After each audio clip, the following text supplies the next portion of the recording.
BJP అబద్దాలకు అహంభావానికి CJP సరైన గుణపాఠం చెప్పిందని సిపిఐ సీనియర్ నేత నారాయణ తెలిపారు. ఉద్యమాన్ని తప్పుదోవ పట్టించేందుకు ప్రధాని నరేంద్ర మోదీ ప్రయత్నించారని విమర్శలు చేశారు. ప్రధాన న్యాయమూర్తి బొద్దింకల పేరుతో వెటకారం చేసిన ఆ యువతే ఈరోజు విజయం సాధించారని తెలిపారు. ధర్మేంద్ర ప్రధాన్ రాజీనామాతో వాతావరణం తాత్కాలికంగా చల్లబడ్డ బీజేపీకి ఇది ఒక చెంపదెబ్బ లాంటిదన్నారు. ఈ సందర్భంగా ఉద్యమకారులకు సిపిఐ నారాయణ విప్లవాభినందనలు తెలియజేశారు. కాక్రోచ్ ఉద్యమ రూపంలో యువజన విద్యార్థుల విజయం, సమరశీల పోరాటాలు సాగించడం వల్లనే దేశవ్యాప్తంగా అన్ని వర్గాలు కలిసి వచ్చాయి. చివరికి విద్యామంత్రి ప్రధాన్ రాజీనామా చేయాల్సిన పరిస్థితి ఏర్పడింది.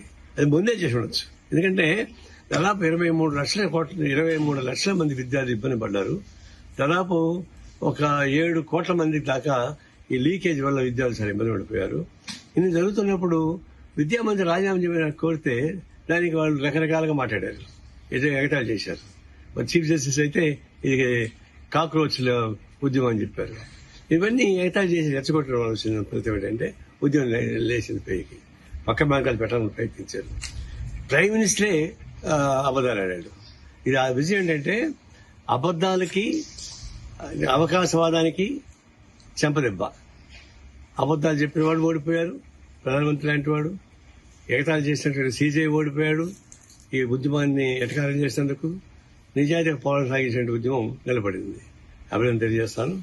భవిష్యత్తులో కూడా ఎప్పుడు ఉద్యమాలు వచ్చినా ఆ ఉద్యమాన్ని పరిష్కారం చేసుకుని ఆలోచించాలి తప్ప ఆ ఉద్యమాన్ని అంటే అడగొట్టాలి, ఎట్లా తప్పుదారి పట్టించాలి అనేటువంటి పద్ధతుల్లో ఆలోచిస్తే ఇదే మార్గం అవుతుంది. అందుకే ఇది చెంపదెబ్బ, అహంభావానికి తర్వాత అబద్దాలకి ఇది చెంపదెబ్బ అని చెప్పేసి నిరూపించబడింది. ఇప్పుడు చీఫ్ జస్టిస్ ముఖం ఏడబెట్టుకుంటాడు, ఇంట్లో కూడా ఎక్కడ చేశాడు. నాకు ఉద్యమ వీడియోలు చూసేటువంటి అవకాశం తెలియలేదన్నాడు.